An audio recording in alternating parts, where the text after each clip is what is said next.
ولا ليهديهم سبيلا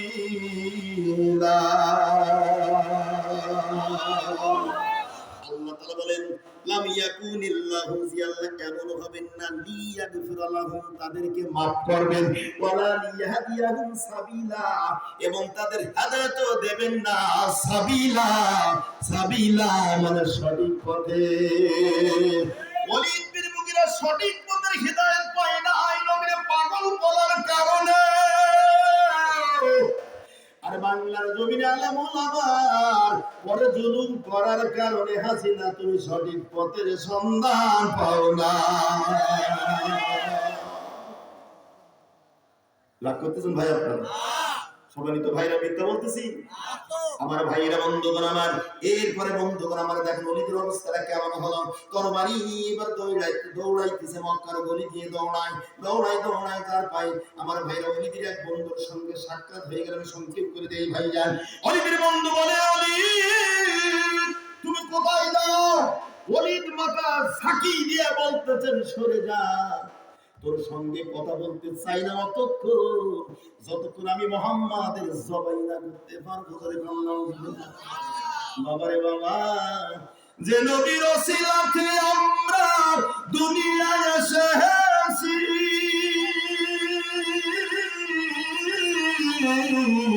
আমরা যে তাহার আদরের উম্মতের করলাম কি রাসূল আমার আল্লাহর দোস্ত আখেরি নবী আমরা যে তাহার আদরের উম্মতের করলাম কি আল্লাহুম্মা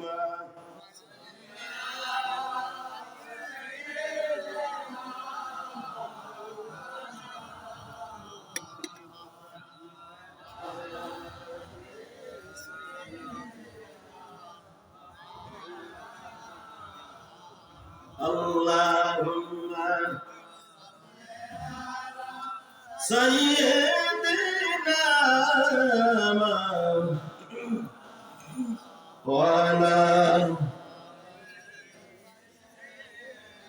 ভাইরা কষ্ট হচ্ছে আপনাদের আমি শেষের দিকে যেতে চাচ্ছি চলবে আলোচনা কত সময় চলবে সারা রাত আমি পারবো না ভাইজান কালকে সকালবেলা চলে যেতে হবে পাবনা কোথায় যে গোরগাছা থানার কোথায় পাবনা ভাইজান কিন্তু আসেন মূল কথাগুলো আমি আপনাদের খেদমতে বলে দেই ভাইজান ও কোন জাত আল্লাহ প্রমাণ করে দিলেন বন্ধুগণ আমার এটা ইতিহাসের দলিল না আল্লাহর কোরআন ধরে কোন কথা ঠিক কি না আমার ভাইরা বন্ধুগুলো ইমান ওলিদের বন্ধু বলতেছেন ওলিদ বলে সরে যা ওলিদের বন্ধু ডাকতে বলে ওলিদ সাবধান হয়ে কথা বলিস কেন যে মানুষটা 40 বছরের মধ্যে গোটা মক্কা নগরে একটা কোনো আজে বাজে কথা বলে নাই ওই মানুষের হত্যা করতে হলে তোর ডিএস তোর খতিয়ান তোর রিকর্ড তোর দলিল এই চারটা জিনিস একটু বাতলাই দেখ আসলে মোহাম্মদ যে কথা বলেছে এটা সত্য না মিথ্যা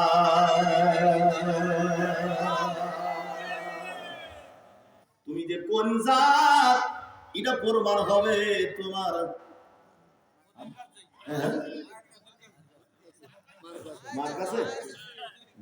তুমি যে কোন জাতিটা প্রমাণ হবে তোমার যতই চকচক করুক না কেন ভাই মাকাল ফল চেনেন আপনারা চেনেন না না মুরব্বীরা চেনেন না এখন তো জঙ্গল কম মুরব্বীরা আছে মাকাল ফল কত সুন্দর না কি দেখতে কত ভালো ভাইজান একটা পরীক্ষা করবেন দুই একটা কমলা লেবু একটা মাকাল ফল একটা টেবিলি দেবেন দিয়ে দুইটা বাচ্চা ছেড়ে দেবেন দুইটা বাচ্চা জিহাদ করবে আগে ওই মাকাল ফল কে নিতে পারবে কিনা মাকাল ফল কি খাওয়া যায় ওর ভিতরে বিষক্রিয়া রয়েছে মানুষ তো বেশি খেয়ে ফেলে সাথে সাথে নারী বাষ্প নিয়ে লোকটা মারা যাবে কোন কথা ঠিক কিনা তাই গ্রাম্য ভাষায় বলে তুমি যতই চকচক করো না কেন মাকাল ফল তোমার বিয়ে কাম হবে না সম্মানিত ভাইরা আমার ওলিদ যখন এই কথা বলতে ওলিদের মাথা ছাও হয়ে গেল অলিদ বলল তাও তো কত মন্দ না। এবার এখান থেকে অলিদ বাসায় দৌড় দিলেন, কাঁচামারা আছে, তরবারি ঘাড়ে ঝুলতেছে, চক্ষুগুলো বড় বড় হয়ে গেছে। আমার ভাইরা, অলিদের মা ঘরের ভিতরে বসে আছে। আমার ভাইয়ের বন্ধুগণ আমার, অলিদ ডাক দিয়েছেন, মা দরজা খুলে দাও। মা তো বুদ্ধি বুদ্ধি কোন যায় কথা বল নাকি? আম্মা জানেন আমাগো, ও মা, আমি তোমাদের শামসুর রহমান দাবি রেখে যাব। আমি আমার মা বোনদের কাছে দাবি রাখবো, তোমাদের মতন মা আমার ছিল, আমার মা দুনিয়ায় না, আমার আব্বাও নাই। ও মা আমার, যদি তোমরা পর্দাপর্শিদার ভিতরে তোমাদের জীবন যাপন চালাইতে পারো গো মা, আল্লাহ আমাদের সাইদের মতন সন্তান আবার আসতে পারে। ও ভাইয়া, হযরত বাইজিদের মতন সন্তান হতে পারে। আমার বন্ধুগণ, আমার আম্মা জানেরা, মা বোনদের সম্পর্কে দুটি কথা বলতে চাইছিলাম, দেখি যদি সময় পাই তাহলে বলবো। আমার ভাইয়েরা, বন্ধুগণ আমার, ওলিদের মা রে ডাক দিল, মা দরজা খুলে নেন, বৃদ্ধ হয়ে গেছে। আল্লাহু আকবার। বৃদ্ধ ওলিদের মা বসে আছেন। ওলিদ বললে, মা দরজা খুলে দাও। মা ঘর থেকে আওয়াজ দেয়, বাবা ওলিদ, তুমি কোন যুদ্ধ করতে যাচ্ছ নাকি? ওলিদ ডাক দিয়ে বলে, মা আমার জীবনের প্রথম যুদ্ধ হবে আজকে তোমার সাথে। দেখলো আমার ভাইরা, ব্যাপার তো ভালো না। আমার ভাইরা, ওলিদের মা দরজা খুলে দিলেন। বন্ধুগণ আমার, ওলিদের মায়ের হাতটা ধরে টানতে টানতে আমার ভাইরা, ও বন্ধুগণ, এখানে হাজি সাহেব আছেন নাই ভাইজান? আছে? এই লোক, এই ভাই, আল্লাহু আকবার। ও বন্ধুগণ আমার, আমার ভাইরা, আমার বন্ধুগণ, হাজী সাহেব যখন বলতে পারবেন, মুলতাজিমের কথা বলা হয়েছে। কাবা ঘরের ছাদের পানি যেইখানে পড়ে এটাকে মুলতাজিম বলা হয়। এখানে 2 রাকাত নামাজ আদায় করতে হয় আমার ভাইরা, কিন্তু যে সে মানুষের কাজ হয় না, এক ধাক্কা মারবে, হায়রে ভাই জীবন যাবে, নাইলে বাবু ছেড়বে। এত পরিমাণে জাম ওই জায়গায়, আল্লাহ আমার 2 রাকাত নামাজ পড়ার সুযোগ করে দিয়েছেন। যেরকম সুবহানাল্লাহ, আল্লাহ যেন সকলকে এই জায়গাটা কবুল করে। যেরকম আলহামদুলিল্লাহ। আমার ভাইরা, যদি বন্ধুগণ গোটা মক্কা, মক্কা মদিনা আল্লাহ আমার প্রাণ করে ঘুরাইছে। আমি মক্কা নগরে চলতাম আর মদিনার গান গাইতাম, মনে বড় আশা আছে আল্লাহ যাব মদিনায়, মনে বড় আশা আছে আল্লাহ যাব মদিনায়। সালাম আমি বলবো গয়া নবীজির রওজায়, মনে বড় আশা আছে আল্লাহ যাব মদিনায়। কারা কারা যাবেন মদিনায়? একটু হাত তুলে দেখেন। হাত ধরে রাখেন। আল্লাহ, এই হাতগুলো সোনার মক্কায় মদিনায় যেতে চাই গো আল্লাহ। মাহে রমজানকে সামনে নিয়ে দাবি রাখি, শাবানের শেষে বসে বসে আল্লাহ এই হাতগুলো সোনার মক্কা মদিনা আল্লাহ কবুল মঞ্জুর করে না।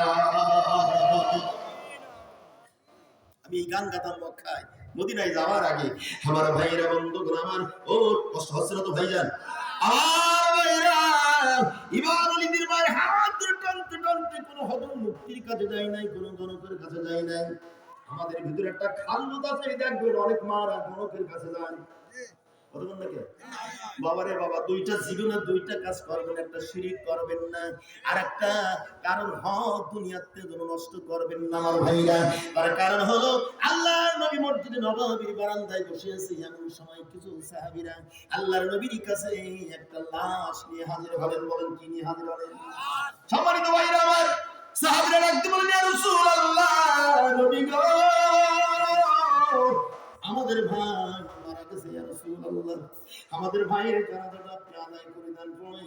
নবী, আল্লাহর নবী ডাক দিয়ে বলে, সাহাবীরা, এই লাশের জানাজা আমি নবী পড়াইতে পারবো না। কারণ কি? কারণ হলো ওই লাশটা ঋণগ্রস্ত অবস্থায় মারা গেছে। হক নষ্টকারী ছিলেন ভাইজান। যদি কেউ হক নষ্ট করে থাকেন, আমার বন্ধুগণ, আমি গুনাহের দাবি রেখে যাব। ওই হক নষ্টকারীর হক যতক্ষণ আপনি আদায় না করে দেবেন, এরপর যদি মারা যান ওই গুনাহ কিন্তু আমার আল্লাহ ক্ষমা করবে না, করবে না, করবে না। আপনি জীবনে একটু নামাজ নষ্ট করে ফেলেছেন, আল্লাহ যদি ইচ্ছে করে ওটা ক্ষমা করলো, করতে যেরকম করতেও, আপনি রাস্তা দিয়ে চলতেছেন, হঠাৎ একটু ভুল করে ফেলেছেন, আমার আল্লাহ যদি ইচ্ছে করে ওটাও ক্ষমা করলেও, কিন্তু যদি কোনো হক নষ্ট করা হয়, ওই হক নষ্টকারীর হক যতক্ষণ পর্যন্ত তারি না দিবা, তোমার আমার আল্লাহ ক্ষমা করবে না। এখন আপনার জ্ঞানী মানুষ বলেন 5 তারিখের আগে হক নষ্ট ছাড়া বাংলার মাটিতে তখন কিছু পাওয়া যেত না। ভাইরা, গায়ে বল আছেই বলি যে ঘুষিয়ারটা মারলেন, আপনি যখন ঘুষি মারতেছেন একটু ঘুষিটা ধরেন ভাইজান, কতক্ষণ থেকে একজনের মারলেন এক আঙুল যায় অপর দেখি, আর 4 ভাই হাসে। বুঝিছেন আপনি, ঠিক না? কেন ভাই বলে? আমরা বলি না এই মানুষটা অনেক খারাপ, কি এর দেখাই না ভাই, কয়জন আমার খারাপ বলতেছে, কতক্ষণ থেকে 4 জন বলে আমি খারাপ, আর একজন বলে তুমি খারাপ। এই কারণে জামাত ইসলামী বাংলাদেশ, জামাত ইসলামী কর্মীদের ভিতরে একটা জিনিস রয়েছে আমার ভাইরা, এই রিপোর্ট যদি জীবনে হাসিল করতে পারো, তুমি হবা আল্লাহর ওলি, আল্লাহর মাহবুব বান্দা, এতে কোনো সন্দেহ না। আর রিপোর্ট বই আছে। সম্মানিত ভাইরা আমার, আসেন বন্ধুগণ, ওলিদের মায়ের হাত টানতে টানতে কোনো হতমন্ত্রীর কাছে যাই নাই, কোনো গণদের কাছে যাই নাই, মারে টানতে টানতে মুলতাজিমের কিনারে দাঁড়িয়ে মায়ের হাত কেন উঠাই দিলেন, মা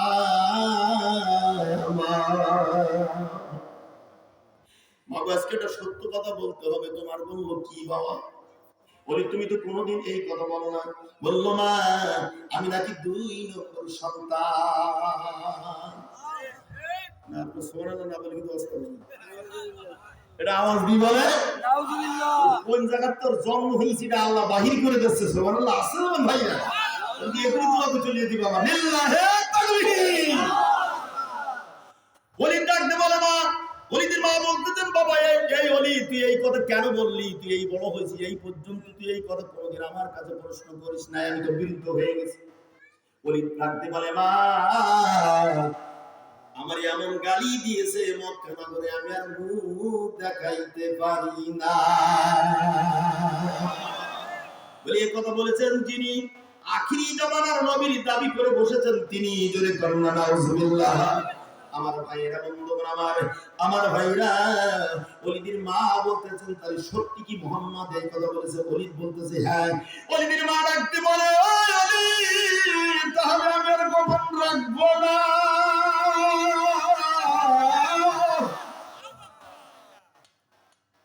ভাইয়া ওলিদের মা বলে ওলিদ শোন, আমি ছিলাম এই এলাকার একজন ধনাঢ্য পরিবারের মেয়ে, তোর বাবা ছিল একজন ধনাঢ্য পরিবারের ছেলে, তোর বাবার সঙ্গে যেদিন আমার বিয়ে হয়ে যায়, ভাই সংক্ষিপ্ত করে দিলাম, তোর বাবার সঙ্গে যেদিন আমার বিয়ে হয়ে যায়, এই ওলি তোর বাবার আমার বছর ঘরে দিল, তোর বাবার দেহের ভিতরে এমন একটা রোগ ব্যাধি হয়েছিল যার কারণে তোর বাবার জৈবন নষ্ট হয়ে গেল রে ওলি, যার কারণে তোর বাবার সঙ্গে দীর্ঘদিন ঘর সংসার করি আমাদের নাম অনেক অনেক কথা বলে বলে শুন। 3টা রাউন্ড আছে ভাইজান, যেটাই হোক না কেন, তোর বাবার স্বাস্থ্য ভাই, তোর বাবার গরু রাখা, তোর বাবার একজন বড় ব্যবসায়ী, এই ওলি যেটাই হোক না কেন রে, তোর বাবার ঐতিহ্য বজায় করতে গিয়ে আমি যে হারামি কাজ করেছিলাম, ওই হারামের ভিতরে তোর জন্ম হয়েছে। মোহাম্মদ মিথ্যা বলে না, আসলে তুই 2 নম্বর যা।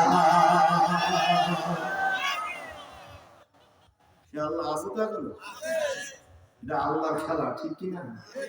সম্মানিত ভাইরা আমার, আসেন বন্ধুগণ আমার, এই কারণের জন্য আমার ভাইরা আল্লাহ যেটা নিষেধ করেছে এটা করা যাবে না, ঠিক কিনা বলে? তুমি ইসলামের কিছু অংশ মানবা আর কি আর কিছু অংশের বিরুদ্ধতা করবা, তোমার মতন টাটকা কাফেরা পৃথিবীর দিকে কেউ নাই। বলুন না কি? আমার আল্লাহ তাআলা বলেন তোমার জন্য বাজাতে বাশশিরিল মুনাফিকিনা বিআযাবিন لهم عذابا أليما আমার ভাইরা বন্ধুগণ আমার আল্লাহ তাআলা জানিয়ে দিয়েছেন আমার ভাইরা বাশিরুল মুনাফিকিন আল্লাহ বলে দিয়েছেন এই সমস্ত মুনাফিকদেরকে জানিয়ে দাও নবী গো বিআন্না লাহুম যে তাদের জন্য রয়েছে লাহুম আযাবান শাস্তি আলিমা বরবদুদ আল্লাহ তাআলা তোমাদের ছাড় দিবে না এরপর আল্লাহ তাআলা জানিয়ে দেন ওয়াকাদ নাযালা আলাইকুম ফিল কিতাবি আন ইযা সামিতুম আয়াতিল্লাহি ইখফারু বিহা ওয়া ইস্তাহজারু বিহা ফালা তাকউদু মা'হুম হাত্তা ইয়াখুদু ফি হাদিসিন গায়রিহি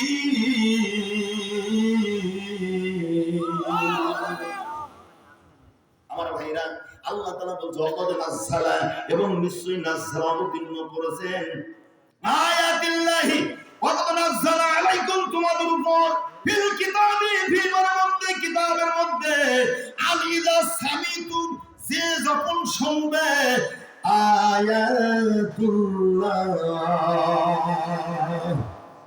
আল্লাহর আয়াতগুলো আমার ভাইরা দেখেন মুশরিক কাফের বেঈমান মুনাফিকরা ফাসিকরা এরা পৃথিবীর সব ওজনগুলো বহন করতে পারে ওদের সামনে যখন কোরআনের কথা বলা হয় এইগুলো তারা বহন করতে পারে না আয়াতিল্লাহি যেরকম কথা ঠিক কিনা আল্লাহর আয়াতের ওজনগুলো তারা বহন করতে পারে না সেগুলো অস্বীকার করা হচ্ছে বিহা সেগুলোকে ওয়া ইস্তাহজাউ বিহা এবং সেগুলোকে ঠাট্টা করা হচ্ছে এরকমটা ছিল না এই কোরআন আওয়াজ শুনলে তারা ঠাট্টা করতো আমার ভাইরা ও বন্ধুগণ আমার আল্লাহ তাআলা বলে দিলেন আমার ভাইরা ওদের দিকে বিরত থাকতে হলে আল্লাহ বলেছেন ফালা তাকুদু মাহুম হাত্তা ইয়াখুদু বিহাদিসিন গায়রিহি আল্লাহু আকবার আল্লাহ বলেন ফালা তাকুদু তবে তোমরা বসবে না মাহুম তাদের সাথে হাত্তা যতক্ষণ না ইয়াখুদু তারা লিপ্ত হয় ফি হাদিসিন ফি মানে মধ্যে আমার ভাইরা অন্য কথার মধ্যে হাদিসিন গায়রিহি তাছাড়া আল্লাহ বলতেছে তাছাড়া যেরকম সুবহানাল্লাহ এখন আল্লাহর কথা মানবে যারা আল্লাহর জান্নাতি হবে তারা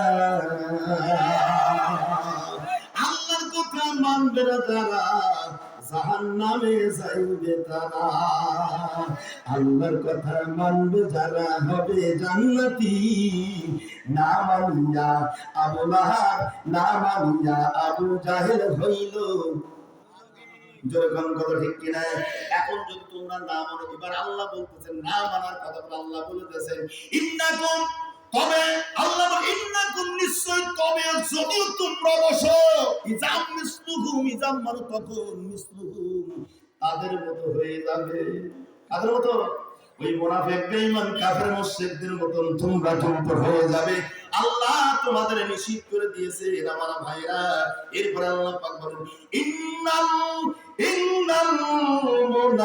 ইন্নাল্লাহা সামিউল মুনাফিকিনা ওয়াল কাফিরিনা ফি জাহান্নামা জামিয়া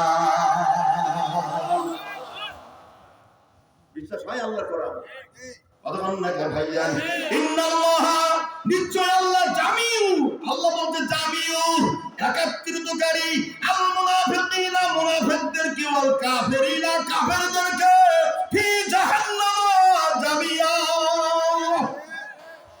ইমানের মধ্যে জাহান্নামের মধ্যে জামিয়া সকলকে আল্লাহ একসাথে একই জাহান্নামের ভিতরে আল্লাহ শাস্তি দিবে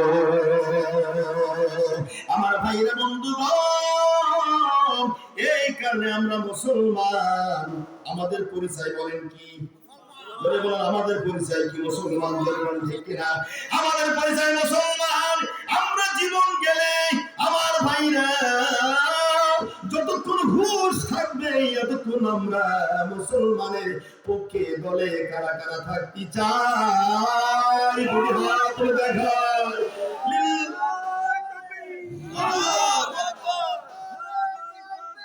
আল্লাহু আকবার ঘরে ঘরে আলো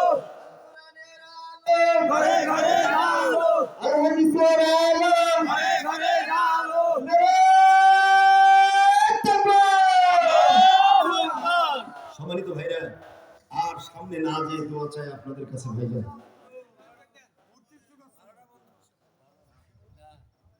একটু দোয়া করতেন ভাই মুসলমান। হ্যাঁ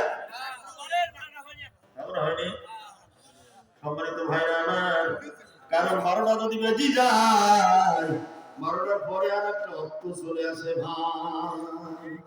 অমন কেমন করে ঘুমাও তুমি,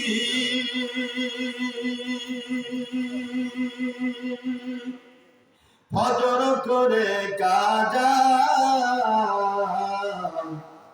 এমনটা হতে পারে তোমার জোহরে জানাজারে মরণ, এমনটা হতে পারে তোমার জোহরে জানাজা।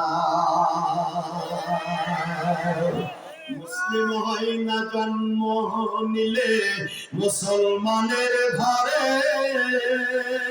কাফের মোমেন তফাৎ হয় সালাতের উপরে, মন সালাতের উপরে। অমন এই জীবনে সালাত যেন না হয় প্রভু কাজা, এমনটা হতে পারে তোমার জোহরে জানাজা।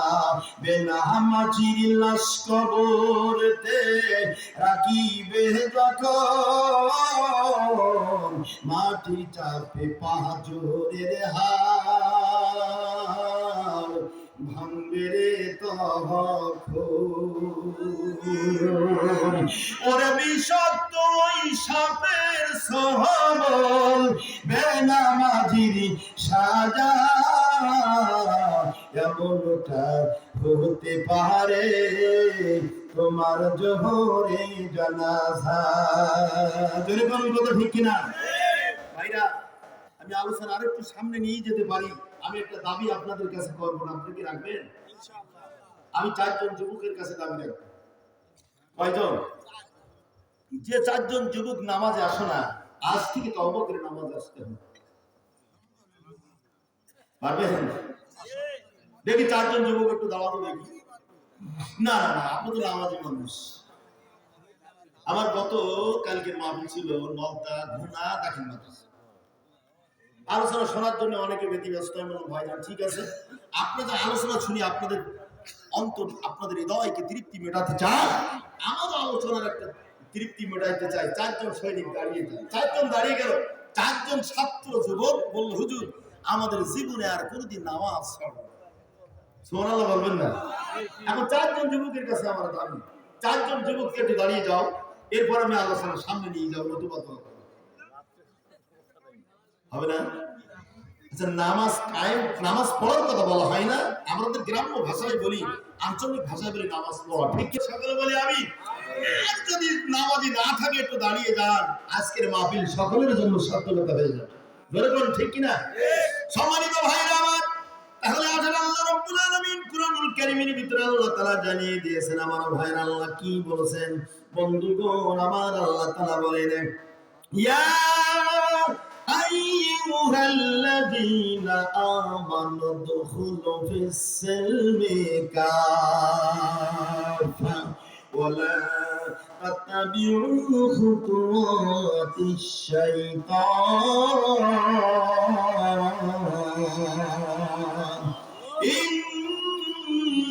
ইন্নাহু লাকুম আদুউম মুবিন।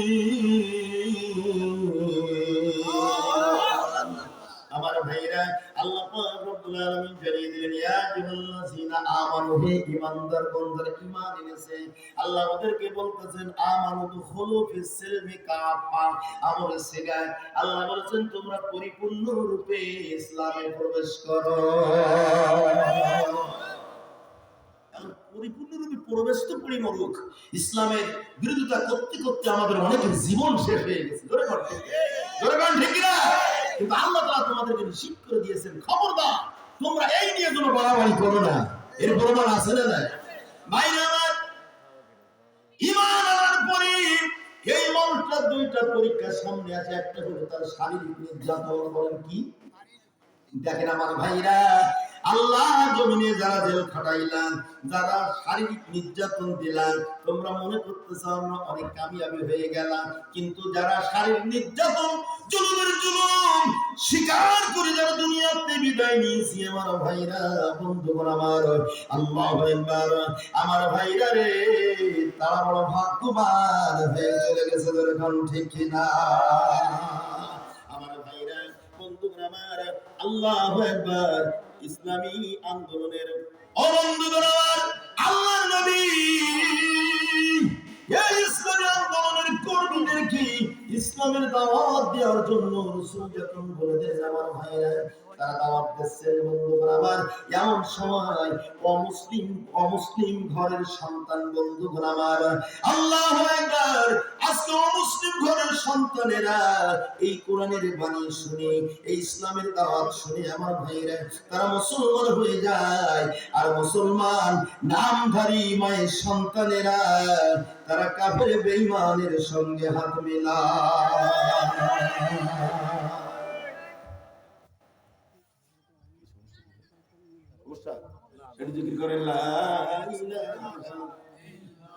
ভাইরা আমার, আমার বন্ধুগণ, তার বাস্তবতা হলো আমার ভাইরা, ও বন্ধুগণ আমার, আল্লাহর নবীর সাহাবীরা যখন ইসলামী এই দাওয়াতে, ইসলামী আন্দোলনের দাওয়াতে সামনে যায় আমার ভাইরা, একদম অমুসলিম পরিবারের সন্তান ছিলেন বন্ধুগণ, কিন্তু আল্লাহ রাসূলের সাহাবীরা এই দাওয়াত শুনতেছেন আর তারা বলতেছেন তোমরা এক আল্লাহর স্বীকার করো, লা ইলাহা ইল্লাল্লাহু মুহাম্মাদুর রাসূলুল্লাহ, মানে এক আল্লাহকে স্বীকার করো, লা শরীক, আল্লাহর কোনো শরীক নাই, জোরে বলুন সুবহানাল্লাহ। একদিন দেখলো, দুই দিন দেখলো, তিন দিনের দিন তার মনেটা অনেকটা ভালো লেগেছে, আরে এত সুন্দর আদর্শ, এত সুন্দর মধুর কথা এই পৃথিবীর জমিনে তো আর কেউ বলে না, তাহলে এই দলটা ভালো দল, দলটা ইসলামী দল, আরে এই জিনিসটা, এই জিনিস ছাড়া আমার জীবনে আমি আর কিছু চাই না, মনে মনে তিনি সমর্থন করেছেন আমার ভাইরা। দেখবেন অবন্ধুগণ, অমুসলিমদের ভিতরে একটা দেবীর, একটা দেবতার নাম আছে উজ্জা, এই উজ্জা নামক আমার ভাইরা দেবতা, এই দেবতার নামের সঙ্গে তার বাবা কাকা মধুর নাম রেখেছে আব্দুল উজ্জা নাম। আমার ভাইরা এই কথা যখন শুনলেন বন্ধুগণ আমার, আব্দুল উজ্জা বাসায় চলে গেছেন, তার বাবা তার কাকার সামনে দাঁড়িয়ে বলে, বাবা ও কাকা, এই মক্কা নগরী এমন একজন মহানবীর আবিষ্কার হয়েছে কাকা, তার জীবনে যে আদর্শ রয়েছে তার ভিতরে এক আল্লাহর স্বীকার করতে হবে, লা শরীক, আল্লাহর কোনো শরীক করা যাবে না, জোরে কন্যা সুবহানাল্লাহ। বাবা বলতেছেন সাবধান হয়ে কথা বলিস আমার ভাইরা, এই ছেলেরে সাবধান হয়ে কথা বলিস, তো আর আমাদের সঙ্গে রাখা যাবে না, কারণ তোর খবর তো ভালো না, ভালো না। বাবার কাকা ওই সন্তানটা বাড়ি থেকে বাহির করে দিলেন আমার ভাইরা, কিন্তু ছেলে যখন চলে যায় কাকা ডাক দিয়ে বলতেছে, রে আব্দুল উজ্জা দিকে আয়, তোর পুরনো যে কাপড় আছে এই কাপড় তো আমাদের সম্পদ দিয়ে কাপড় কেনা, এটাও তুই খুলে দে আমার ভাইরা। আব্দুল উজ্জা দিকে বন্ধ না করে পুরনের কাপড় খুলে দিলেন, লজ্জার স্থানে আপনি আবৃত্তি করে 20 বছর সুঠাম দেহ নিয়ে দৌড়তেছেন বাসায়, মা যে দেখে মা ঝাড়ু দিচ্ছে, আব্দুল উজ্জার এই করুণ অবস্থা দেখে মা চোখের আড়াল করে বলতেছেন, বাবা তোমার এই অবস্থা কেন? আব্দুল উজ্জা ডাকতে বলে, মা আমি এক আল্লাহর স্বীকার করেছি, আর ওই আল্লাহর তরফ থেকে যেই নবী এসেছে আমি এই নবীকে স্বীকার করেছি, যার কারণে আমার পোশাকগুলো সব হারাই ফেলেছে মা গো, কিন্তু আমি ওই নবীর সন্তানে আমি চলে যাব মা। মা বলল, বাবা আব্দুল উজ্জা আমি এখন তোর কি করতে পারি? আব্দুল উজ্জা ডাকতে বলে, মা আমার একটা কাপড় দাও। আব্দুল উজ্জা একটা কম্বল দিলেন, মাঝখান থেকে খণ্ডিত করে এক খণ্ড পড়লেন, আর এক খণ্ড গায়ে জড়াইয়া আমার ঘরে নবীর সন্তান রওনা হয়েছে। সুবহানাল্লাহ। আব্দুল উজ্জা যাইতে যাইতে